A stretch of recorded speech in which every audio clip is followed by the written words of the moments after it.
قال رحمه الله في البيت 29: وراعي شدة بكاف وبتاء كشرككم وتتوفى فتنة. هذا البحث الذي سيطرقه الآن إمامنا الجزري بحث هام يكثر فيه الخطأ، أرجو الانتباه إليه، وهو من دقائق علم التجويد. العرب في زمن النبوة كانوا ينطقون الكاف والتاء، وراعي شدة بكاف وبتاء، ينطقون الكاف والتاء محبوستي الصوت، ثم بعد هذا الحبس للصوت يطلقون نفسا، بعد حبس الصوت يطلقون نفسا. لذلك تذكرون لما تكلمنا على صفات الحروف قلنا في الحروف الشديدة التي ينحبس الصوت عند النطق بها شديدها لفظ أجد قط بكت. بكت، إذن الكاف في كلمة بكت الكاف والتاء شديدة يعني ينحبس الصوت عند النطق بها. جربوا مثلي هكذا: أك، انطقوا كاف ساكنة أك أك، انظروا كيف أن المخرج ينغلق انغلاقا تاما أك. والتاء كذلك، انطقوا تاء ساكنة أت أت. جربوا ولاحظوا هذا الضيق الذي يحدث هنا في الحنجرة والصدر بسبب انقفال المخرج انقفالا كاملا. أك الكاف أك، التاء أت.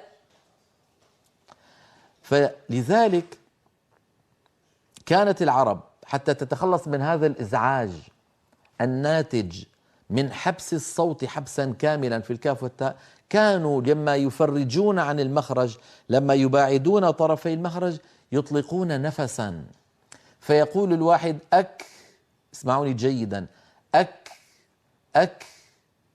هل سمعتم هذا النفس الذي تبع حبس صوت الكاف؟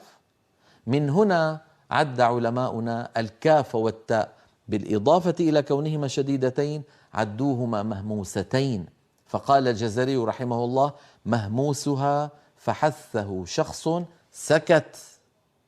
إذن الكاف والتاء موجودتان في بكت الشديدة وفي سكت المهموسة. لذلك يعني من لا يعلم حقيقة هذا الأمر وأن الشدة والهمس ليستا في زمن واحد، إذ يستحيل ذلك، يستحيل أن ينطق الإنسان الكاف محبوسة الصوت جارية النفس في زمن واحد، وظاهر الكلام تناقض.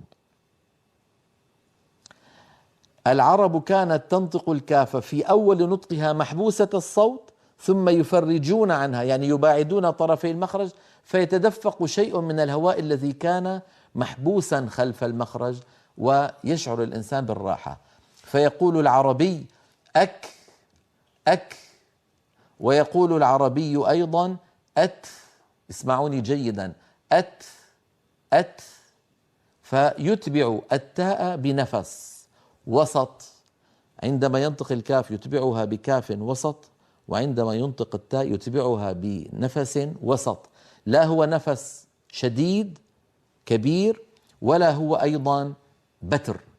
انتبهنا كيف؟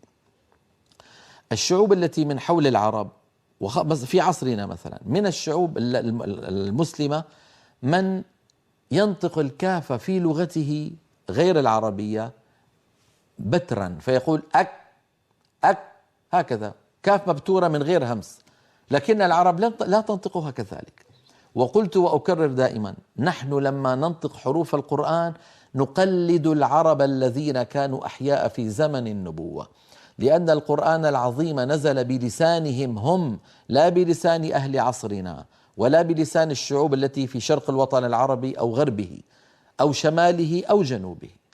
القرآن نزل بلسان قوم النبي صلى الله عليه وسلم، بلسان، قال تعالى: بلسان عربي مبين، والعربي هو الذي كان في زمن النبي صلى الله عليه وسلم. الآن العرب اختلفت كلامهم، الآن العرب اتصلوا بشعوب أخرى وفسدت ألسنتهم، وطبعا أنا ما منكم، ونحن كلنا ألسنتنا بالعاميات ألسنة فاسدة من حيث العربية الصحيحة التي كانت في زمن النبوة.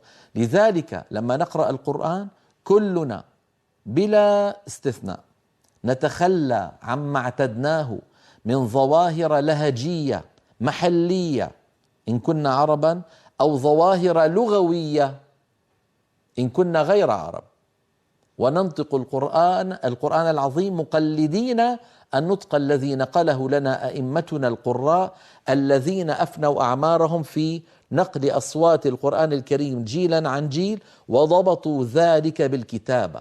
حروف القرآن وصلتنا مضبوطة عن طريق الكتابة، ما يسمى بعلم التجويد، وعن طريق التوصيل المباشر، وهو التلقي المباشر من فم شيخ محسن ذي إسناد متصل إلى تلميذه. خطان متوازيان، نطق مباشر مضبوط بقواعد الأئمة، لا يغني هذا عن ذاك ولا ذاك عن هذا، لا بد من أن يكون الخطان متوازيين، أن يكون النظري هو الذي يضبط العملي. ليس لقارئ لشيخ معاصر لأستاذ في هذا الزمان أن يأتي فيخرج علينا بنطق جديد لا نجد صداه لا عند غيره من القراء المعاصرين في زماننا هذا، ولا نجد صداه فيما دونه أئمتنا بدءا من 100 هجرية من عصر الخليل بن أحمد الفراهيدي وسيبويه وغيرهم من الأئمة العظام الكبار الذين دونوا لنا حروف العربية من حيث مخرجها ومن حيث صفاتها، فيأتي بنطق لا غير موجود. الآن بالنسبة للكاف والتاء، من الشعوب العربية الذين نسمعهم من يبتر الكاف تماما والتاء، خاصة الشعوب الشرقية، يعني جهة الهند وباكستان وهذه الشعوب، فعندهم كاف في لغتهم أك، فلما يأتون فيقرؤون القرآن ينطقون القرآن هكذا، فيقول أحدهم ورفعنا لك ذكرك، اسمعوني جيدا، ذكرك، يعني كاف مبتورة. هل هذا نطق صحيح؟ لا، غير صحيح في لغة العرب. في لغته هو حر فليفعل ما يشاء، لكن عندما يأتي لينطق القرآن علينا كلنا أن نقرأه كما ورد وكما وصلنا. للحديث تتمة شيقة مقرونة بالصور، فانتظرونا بعد الفاصل. بارك